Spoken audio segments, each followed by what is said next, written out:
At so ayan, hi guys! Welcome back sa channel natin at ito ay pag-usapan nga natin itong si Garling Figureland sa sinasabi na baka isang Fenrir itong si Garling. So ano ba yan? So eto, yung titignan natin. Pero bago tayo magsimula ay kung di ka pa nakaka-follow sa Facebook page natin ay paki-follow naman guys itong si FB page natin. So yung link niya nandiyan lang kay comment section sa aking description. So yun lang naman at huwag na nga natin patagalin pa. Simulan na natin yan.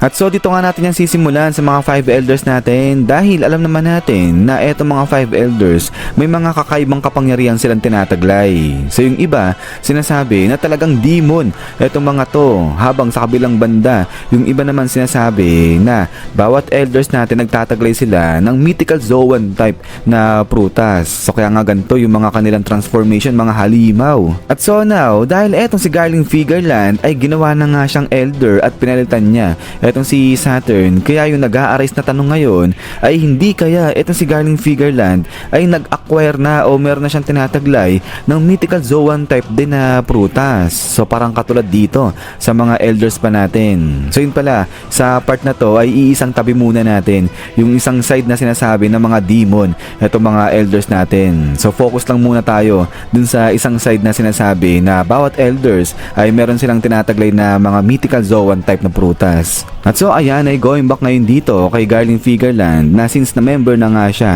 ng 5 elders at yung pinagsuospetsahan na nakuhang prutas neto ni Garling Figureland ay yung mythical zoan type na Fenrir.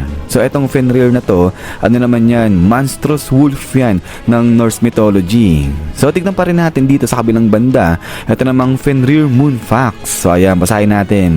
The Norse moons of which Fenrir moon is a member are a big group of regular moons of Saturn. So hanggang dyan lang muna. At eto nga lately, etong si Garling Figureland kasi ay di ba sinasabi na siya yung nagre-represent para sa moon. Kasi nga dahil yan dito sa kakaibang tubo ng book neto ni Garling Figureland, parang pamun talaga yan. Tapos ngayon ay bigla naman na pinalitan niya ay ang si Saturn dyan na sa pagiging 5 elders. So kaya sinasabi ngayon na medyo mataas-taas talaga etong ang connection ni Garling Figureland dito na sa monstrous wolf na nga ng Norse mythology na Fenrir. At so maliban pa dyan, yung isa pang interesting dito kay Norse mythology na Fenrir dahil yung kanyang role ay naging pivotal yan o naging importante yan sa nangyaring Ragnarok dun nga sa mythology dati. So yung Ragnarok yan nga yung end battles. At so now in connection dito sa nalalapit nga na end battles na o end game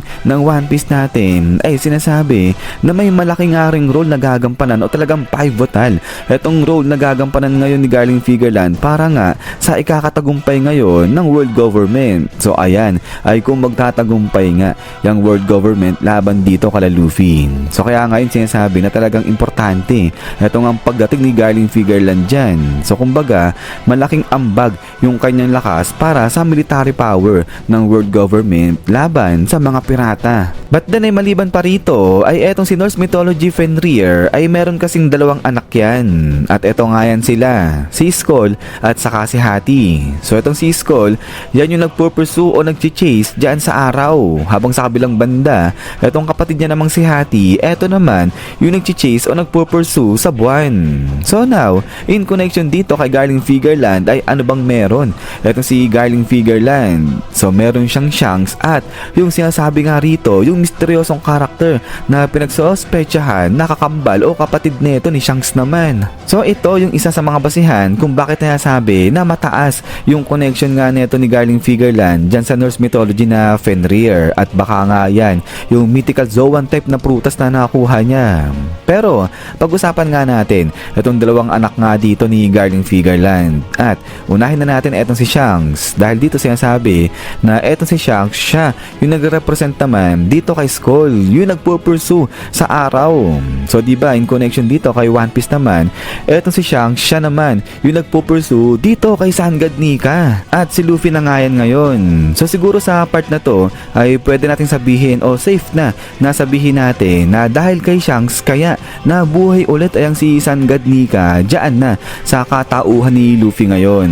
At so napunta naman tayo dito sa side nga nung misteryosong kapatid nito ni Shanks. So ano to pinagsuspechahan pa lang naman na kapatid dyan ni Shanks. But anyways, ito namang misteryosong karakter na to ay sinasabi na yung nire-represent niya ay eto naman niyang si Hati. So yung nag-chase na o nagpo-pursue dyan sa buwan. At diba, yung buwan dito sa One Piece natin ay eto na nga yan, si Garling Figarland. So yung tatay nila. At so ngayon ganito, diba sinasabi na etong si Garling Figarland iniwan niya si Shanks at ang nakatagpo dyan ay eto na ngang grupo nila Goldie Roger. So dito sinasabi nga na natagpuan nila Goldie Roger etong si Baby Shanks dyan na sa loob ng baul ng baby nga siya. So kaya nga dahil dyan ay etong grupo na nila Goldie Roger yung nagpalaki dito kay Shanks. At eto nga raw yung possible reason kung bakit etong si Shanks ngayon ay namulat dyan nga kay Sun God Nika at ngayon pinopursue niya na ayang si Sun God Nika. So kaya ang sinasabi na si Shanks yung nagre-represent dyan kay Skull. Habang sa kabilang banda naman ay etong si Garling Figarland kinip niya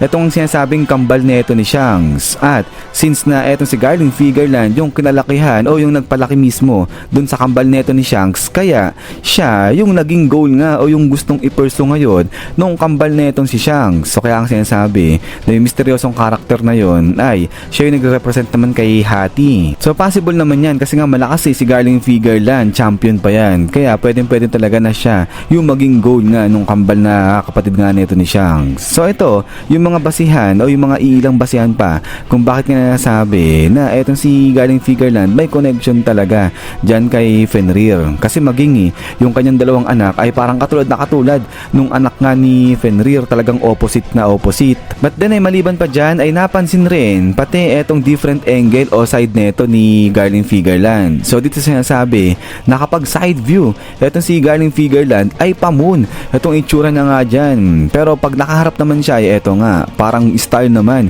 etong itsura dito ni Garling Figarland. So dito naman sa part na to, ito yung sinasabi na ayan yung nagre-represent o yung nagmi-mirror sa dalawang opposing side nga nung anak niya. So yung isa nandoon sa darkness, yung isa nandoon naman sa may liwanag. So ito kasi di maintindihan kung moon ba talaga o star etong si Garling Figarland dyan. So isang basihan kung bakit niya sabi na isang Fenrir etong ang si Garling Figarland dyan. At din ay pagkatapos nga nito is yan guys. So hanggang dito lang muna itong video natin patungkol sa sinasabi na baka yung nakaing mythical Zoan type na prutas neto ni Garling Figarland ay yung Fenrir na nga. At so ayan ay ano ba yung masasabi niya patungkol dito sa theory na to. So ako sa tingin ko medyo okay maganda itong ang pinagbasihan nila dyan. But anyways ayan nga, kung natripan nyo itong video natin, huwag nyo kalimutan mag-iwan ng like at pakifollow nga guys pala ito si Facebook page natin. So yung link niya nandiyan lang kay comment section sa kasama description. So yun lang naman, so lagi mag-ingat, God bless nyo lahat at kita-kits tayo ulit.